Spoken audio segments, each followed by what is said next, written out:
Welcome back to Going Down. For our final story tonight, I would like to speak to you as a Jew. What's the deal with anti-Semitism? One day it's don't shoot up synagogues, and the next it's arrest that girl who's holding a Palestinian flag on the quad. That's like comparing a paper cut to a circumcision. Also, how old's the girl on the quad, and is she single? Seinfeld dates young women. That was me doing a Seinfeld impression. If you didn't like that, you're anti-Semitic. Yeah. In fact, any criticism of anything I say in this episode is anti-Semitic. Yeah, how do you like them apples? With honey. But Rosh Hashanah is not until September. Also, hold on. Seinfeld's a Zionist, so he would not be into the girl holding the Palestinian flag on the quad. In fact, he'd probably report her to a site like Canary Mission. Canary what? I'm so glad you asked. As the genocide in Gaza has escalated, Zionists and Israeli sympathizers have worked to conflate criticism of Israel with anti-Semitism, labeling any kind of protest as hate, which is a pretty dumb conflation. Judaism is a 3,000-year-old religion rooted in questioning authority and jellied fish. Israel is a 77 years young colonial project rooted in a marvelous militaristic fable. Leading the charge in this conflation is Canary Mission, a website that claims to combat anti-Semitism but is far more sinister, like Woody Allen. Or latkes with barbecue sauce. Since launching in 2015, Canary Mission has compiled online profiles on thousands of college students and professors and activists who have criticized Israel. They want to be the final solution to the Gaza problem. And again, you cannot get mad at me for that joke, or I will tell everyone that you are worse than Mel Gibson. Canary Mission creates profiles for things as minor as tweeting Free Palestine once, signing a ceasefire petition, or even just commenting on Zoran Mamdani's hung smile.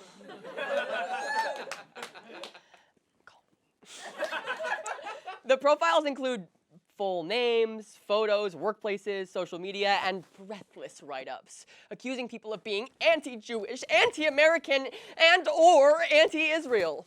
Friend of the show, Aditi Rao, got written up for organizing a walkout of the Princeton campus in 2023, a crime which earned her 20 paragraphs and 33 screenshots on the Canary site, including, and this is true, a screenshot of her Spotify Wrapped.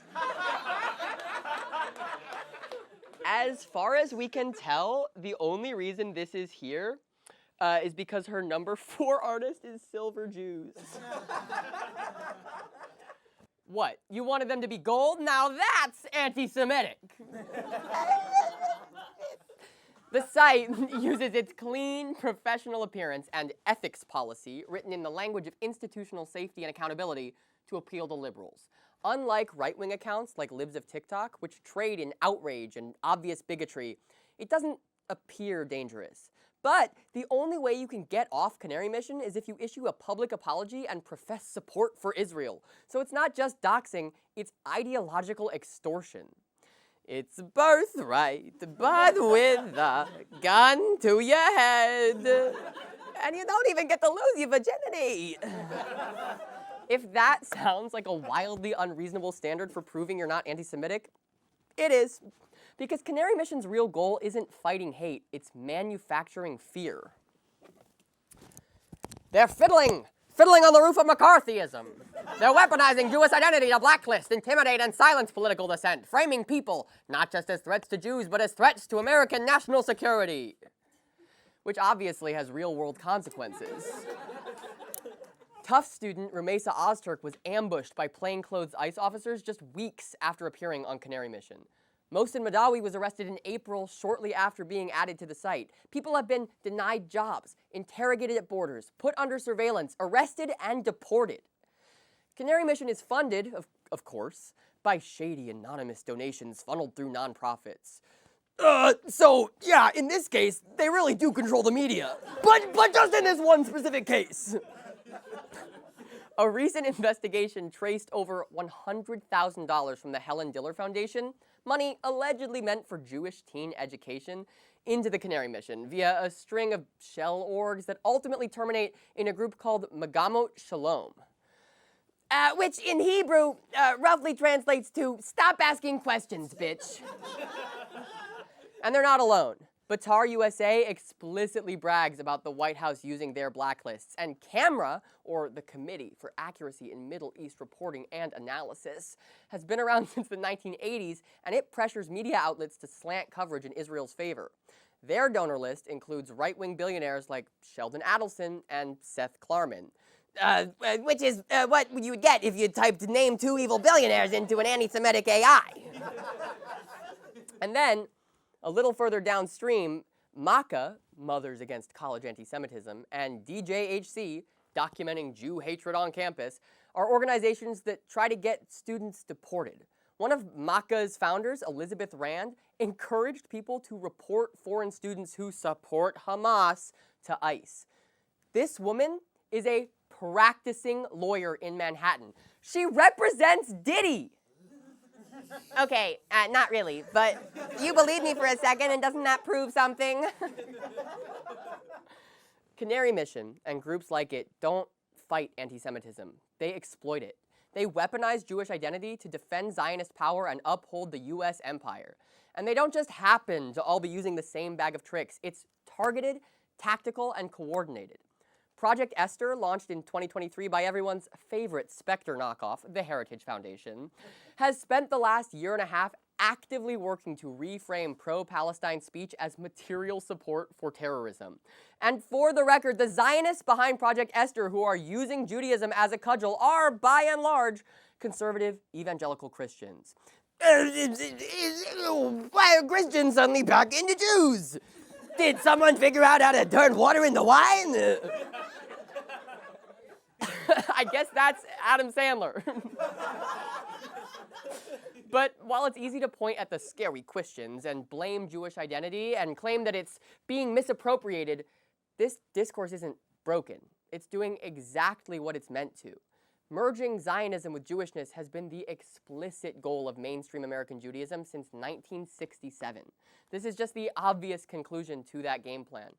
And when Israel claims to speak for all Jews, it not only enables and empowers fascist atrocities, it destroys our ability to fight the real thing. Nazis marching, synagogues defaced, Kanye. But a hijabi sophomore tweets Free Palestine, suddenly she's female Hitler. Clitler.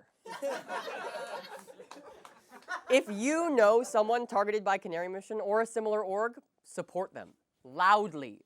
If you're a Jew, that shouldn't be difficult. There's a reason there's no Jewish mimes. Point friends and family targeted by Canary Mission to places like JVP and Palestine Legal for Aid. Signal boost. Again, especially if you are a Jew. This is being done in our name. Questioning authority is supposed to be a core part of Judaism. It's one of the reasons why there are so many goddamn Jewish comedians. So why aren't we doing it? We need to be saying, not in our name! Not with our money. Not with your blacklist. Not with these fake definitions and real consequences. Not with our silence. Not at all. We'll be right back.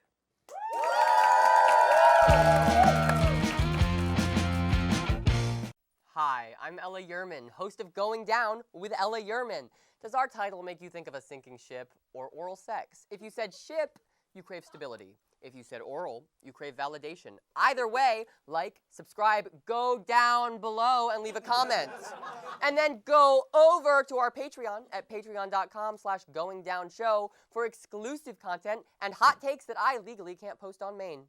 That's patreon.com/goingdownshow. Bye! Mwah.